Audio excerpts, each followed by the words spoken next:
श्री स्वामी समर्थ. जय जय स्वामी समर्थ. माझ्या स्वामी कृपा चॅनलमध्ये सर्वांना नमस्कार. स्वामी महाराजांच्या कृपेने तुमच्या सर्व चांगल्या इच्छा पूर्ण होत ही स्वामी महाराजांच्या चरणी प्रार्थना करते आणि आजच्या या नवीन व्हिडिओला सुरुवात करते. उद्या आहे चैत्र शुक्ल प्रतिपदा, म्हणजेच उद्या आहे गुढीपाडवा. गुढीपाडवा हा 3.5 मुहूर्तांपैकी असा एक संपूर्ण मुहूर्त आहे. तर उद्याच्या दिवशी जेव्हा तुम्ही कुठलंही काम करत असता त्याला मुहूर्त बघितला जात नाही. बरेच लोक या दिवशी सोनं, चांदी, गाडी, जागा, घर ज्यांना जसं शक्य होईल ते लोक खरेदी करणार आहे. पण त्याच्याही पेक्षा काही महत्त्वाच्या अशा गोष्टी आहेत ज्या आपण आपल्या घरात आनंद देणाऱ्या आहेत आणि घरात सुख शांती नांदवणारे आहे.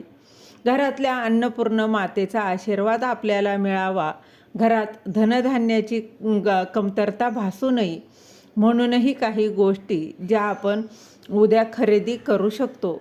आता त्या कुठल्या तर बघा, याचा देखील व्हिडिओ आपल्या चॅनलवर आलेला आहे, तुम्ही तो देखील पाहू शकता. तर सर्वात महत्त्वाचं म्हणजे उद्या काही महत्त्वाच्या गोष्टी आहे, काही महत्त्वाचे उपाय आहे, आपण ते करू शकतो की ज्याने आपल्याही घरातील आर्थिक चणचण असेल तर ती कमी होईल आणि घरात सुख शांती नांदेल. सगळ्यात आधी तर उद्या सकाळी लवकर उठायचं आहे, स्वतःचं आवरून घ्यायचं, झाडून घ्यायचं आहे. बघा, झाडून घर स्वच्छ करायचं वगैरे सर्व काही करून झाल्यानंतर गुढी आपल्याला उभारायची असते. आता काय होतं ना, जर तुम्हाला देवपूजा करणं शक्य असेल तर तुम्ही आधी देवपूजा करून घ्या, नंतर तुम्ही गुढी उभारू शकता. बघा, आधी देवपूजा केली नंतर गुढी, किंवा नंतर गुढी उभारली आणि बघा आधी गुढी उभारली नंतर तुम्ही देवपूजा केली तरीही चालेल. जसं शक्य होईल तुमच्या वेळेनुसार तसं तुम्ही करण्याचा जास्तीत जास्त प्रयत्न करा. आता कुठल्याही शुभ दिवशी, कुठल्याही शुभ दिनी आपण आपल्या उंबरठ्याला हळदीचं लेपन करत असतो, तर ते देखील आवर्जून करा. उद्या उंबरठ्याला हळदीचं लेपन करायचं. हे करून झाल्यावर आपला जो मुख्य दरवाजा आहे तिथे तुम्हाला स्वस्तिक काढायचं आहे. आता मुख्य दरवाजा बघा, आधी काय करायचं आहे, तुम्हाला तो स्वच्छ पुसून घ्यायचा आहे. त्याच्यानंतर एक स्वस्तिक तुम्हाला काढायचा आहे. स्वस्तिक काढून झाल्यानंतर आपला जो काही किचन ओटा आहे त्या किचन ओट्याच्या तिथे देखील बघा अन्नपूर्णा मातेचा वास असतो आणि त्याच्यासमोर देखील जी भिंत आहे, म्हणजेच आपण जी शेगडी ठेवतो त्याच्यासमोरची जी भिंत आहे त्यावर देखील एक म्हणजे तुम्हाला बघा काय करायचं आहे, तुपाने स्वस्तिक काढायचा आहे. जो आपण दरवर्षी काढत असतो. तुपाने स्वस्तिक काढणं म्हणजे काय, तर आधी तुपाने स्वस्तिक काढून घ्यायचं. त्याच्यावर तुम्ही हळद कुंकू बघा, नंतर कुंकवाने स्वस्तिक काढू शकता. म्हणजे आधी तुपाने काढायचं आणि त्याच्यावरच तुम्हाला कुंकवाने ते गिरवायचं आहे. या पद्धतीने तुम्ही करू शकता. या दिवशी देवांची पूजा करणं, देवांप्रती कृतज्ञता व्यक्त करणं, घरात सुखशांती नांदावी म्हणूनही आपल्याला काही उपाय करायचे असतात. आणि असं म्हटलं गेलं आहे की गुढीपाडव्याच्या दिवशी आंघोळीच्या पाण्यात आपल्याला चिमूटभर हळद टाकून आंघोळ करायची असते. तर आपल्याला आंघोळीच्या पाण्यात उद्या थोडी तरी हळद टाका आणि त्याने तुम्ही आंघोळ करू शकता. आणि बघायला गेलं तर असं म्हणतात की बघा, यानं शुक्र देखील बलवान होतो. जेव्हा तुम्ही तुमच्या आंघोळीच्या पाण्यामध्ये थोडीशी हळद टाकता, तुमची इच्छा असेल तर आवर्जून बघा उद्या हा प्रयोग करावा. त्याच्याबरोबरच थोडंसं कच्चं दूध टाकलं तरीही चालेल. कच्चं दूध नसेल तर फक्त चिमूटभर हळद किंवा बघा साधं सोपं आपलं पंचगव्य जे आहे ते टाकलं तरीही चालेल. आता पंचगव्य तुमच्या जवळपास कुठे स्वामींचं केंद्र असेल तर तिथे देखील तुम्हाला हे मिळून जाईल. किंवा बघा काही देवाचं सामान भेटतं त्या दुकानात देखील हे पंचगव्य तुम्हाला मिळून जाईल. पंचगव्य पण नाही आहे तर फक्त हळद टाकली तरीही चालेल. जे काही शक्य असेल ते टाका, काहीच हरकत नाही. अर्थात आपल्याला आपलं मुख्य दरवाजा स्वच्छ करायचा आहे, त्यानंतर रांगोळी वगैरे काढायची आहे, तुळशीची पूजा करायची आहे, तुळशीला पण जल अर्पण करायचं आहे. आणि आता गुरुवार असल्यामुळे तुळशीला कच्चं दूध अर्पण करावं, अर्थात ते लक्ष्मी प्राप्तीसाठी खूप महत्त्वाचं आहे असं म्हटलं गेलं आहे. आता जेव्हा आपण गुढी उभारत असतो तर ह्या दिवशी धनधान्य समृद्धीकारक जो तोडगा आहे तर तो सगळ्या घरातल्या उपस्थित राहून तो करायचा आहे. आता तो तोडगा कसा करायचा त्याचा देखील व्हिडिओ आपल्या चॅनलवर आलेला आहे, तुम्ही तो पाहू शकता. बघा, हा तोडगा तुम्ही करायचा आहे. तुम्ही दिवसभरात ही सेवा कधीही बघा करू शकता.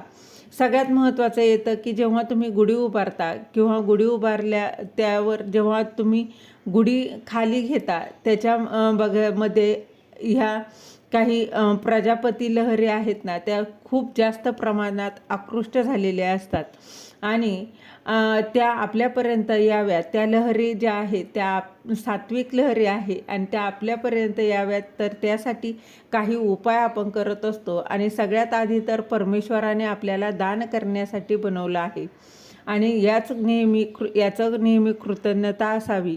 आणि या दिवशी खरेदीला जेवढं महत्त्व आहे त्याच्याचबरोबर गरजूंना दान करण्यासाठी देखील खूप महत्त्व आहे. खूप महत्त्वाचा बघा दिवस आहे.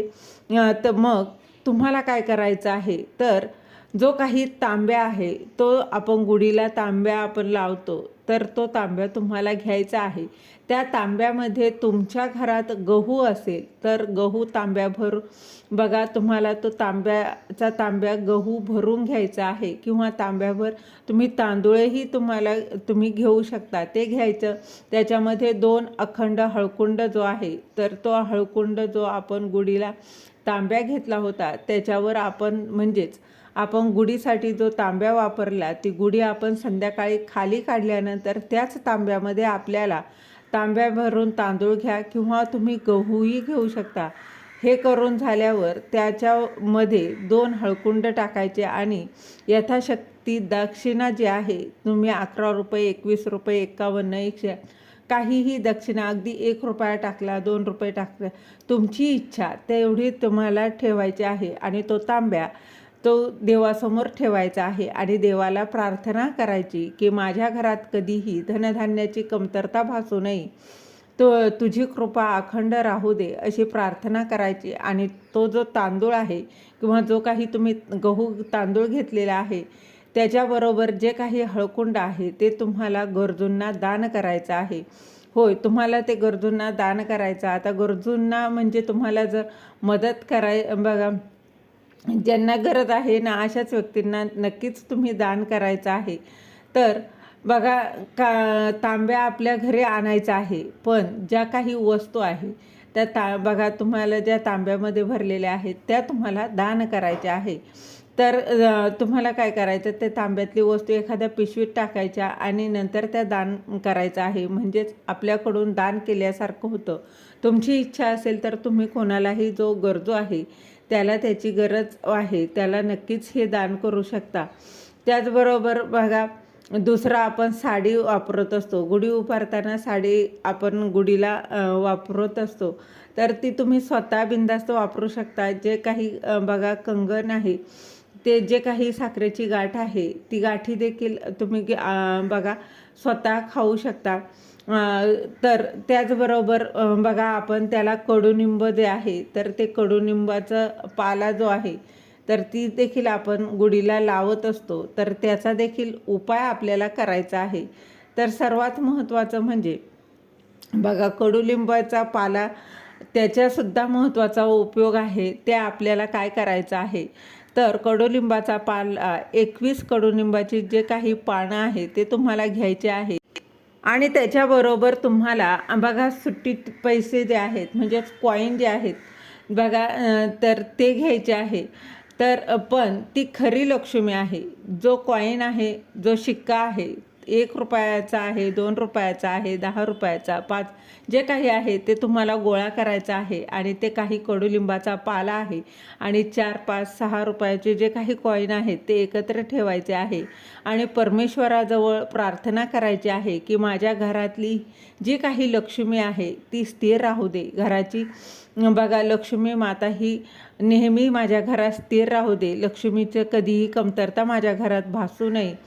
त्याचबरोबर अलक्ष्मीने माझ्या घरातून जावं, माझ्या घरात अखंड लक्ष्मी प्राप्ती व्हावी.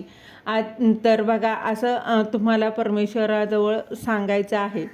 यानं म्हणजेच काय, तर एक शांतता, मानसिक सुख असणं, अष्टलक्ष्मीपैकी अशा काही समाधान बघा लक्ष्मी की समाधान आहे, जे काही आहे त्याच्यासाठी समाधान हे फार कमी लोकांमध्ये असतं. तर या सगळ्या 8 लक्ष्मी म्हणजे अष्टलक्ष्मी माझ्या घरात नांदू दे, अशी अगदी मनोमन विश्वासाने श्रद्धेने प्रार्थना करायची. आणि तुम्ही या दिवशी बघा श्रीसूक्तमचं पठण करू शकता. जेव्हा तुम्ही म्हणजे आता समजा बघा एक लाल वस्त्र मी घेतलं, त्यामध्ये मी कडुलिंबाचा पाला टाकला, 4-5 रुपयाचे कॉईन ठेवले, श्रीसूक्तम पठण केलं आणि ते तुम्ही तुमच्या तिजोरीत ठेवू शकता. बघा कडुलिंबाचा पाला कधीच खराब होत नाही असं म्हणतात. हे केल्यानं घरात धनधान्याची कमतरता भासत नाही. आणि बघा नक्कीच तुम्ही हा उपाय नक्की करा. आपल्या घरात लक्ष्मी प्राप्ती होते. त्याचबरोबर तुमची जी काही इच्छा असेल तर ती आवर्जून उद्या उपाय करावा. आणि कडुलिंबाची उरलेला जो पाला आहे, बघा आपण भरपूर कडुलिंबाचा पाला आहे तर तो घेत असतो, तर तो फेकून न देता तुमचे जे काही वर्षभराचे जे काही धान्य साठवतात त्या धान्यामध्ये देखील तुम्ही या कडुलिंबाचा वापर करू शकता. त्यामध्ये तुम्ही घातला तरीही चालणार आहे. तर बघा त्याचबरोबर बघा देवीचा मानपान करण्यासाठी तर नवीन गव्हाचा वापर केला जातो. कोरड्या पापड पण लोक त्यांचा वापर करतात. तुमच्या घरात जर आता धान्य भरून ठेवलं असेल ना तर त्या धान्यामध्ये आवर्जून कडुलिंबाचा पाला टाकायचा की जेणेकरून ते धान्यसुद्धा खराब होत नाही. तर या पद्धतीने कडुलिंबाच्या पाल्याचा वापर करू शकता. आणि ज्या काही उपाय आहे, सेवा आहे, तर त्या देखील दिवसभरात तुम्ही कधीही करू शकता. तर चैत्र महिना सुरू झाला आहे, अर्थात तुम्ही रामरक्षा सिद्ध करू शकता. रोज तुम्ही 9 वेळा रामरक्षा म्हणू शकता किंवा तुम्ही 9 वेळा रामरक्षा म्हटल्यानंतर रामनवमीपर्यंत आपल्याला जो बघा रामनवरात्र आहे त्याचं औचित्य साधून रामरक्षा म्हणायची आहे. 1 वेळा मारुती स्तोत्र किंवा हनुमान चालीसा तुम्ही पठण करू शकता. आणि त्याच्याबरोबरच चैत्र नवरात्र सुरू होणार आहे, तर श्री दुर्गा सप्तशती ग्रंथाचं पारायण तुम्ही करू शकता. सिद्ध कुंजिका स्तोत्रम तुम्ही पठण करू शकता. श्री दुर्गा सप्तशती ग्रंथाचं पारायण कसं करावं, रोज किती अध्याय पठण करावे, याचा देखील व्हिडिओ आपल्या चॅनलवर आलेला आहे, तुम्ही तो पाहू शकता. त्यानंतर बघा तुम्ही महालक्ष्मी अष्टकमसुद्धा सिद्ध करू शकता, जे अतिशय सुंदर आणि दिव्य असं आहे. महालक्ष्मी अष्टकमसुद्धा तुम्ही म्हणू शकता. जेवढी तुम्हाला सेवा करता येईल तेवढी आवर्जून करा. रोज अगदी तुम्ही सिद्ध कुंजिका स्तोत्रमसुद्धा पठण करू शकता. ज्या काही सेवा तुम्हाला करणं शक्य होत आहे ते नक्कीच करा. कुठली जी काही बघा सेवा आहे ती आवर्जून करा, जेणेकरून माता लक्ष्मी तुमच्यावर प्रसन्न होईल. तुमच्या ज्या काही इच्छा आहेत, आकांक्षा आहेत त्या नक्कीच पूर्ण होतील. झालेली सेवा महाराजांच्या चरणी रुजू करते. श्री स्वामी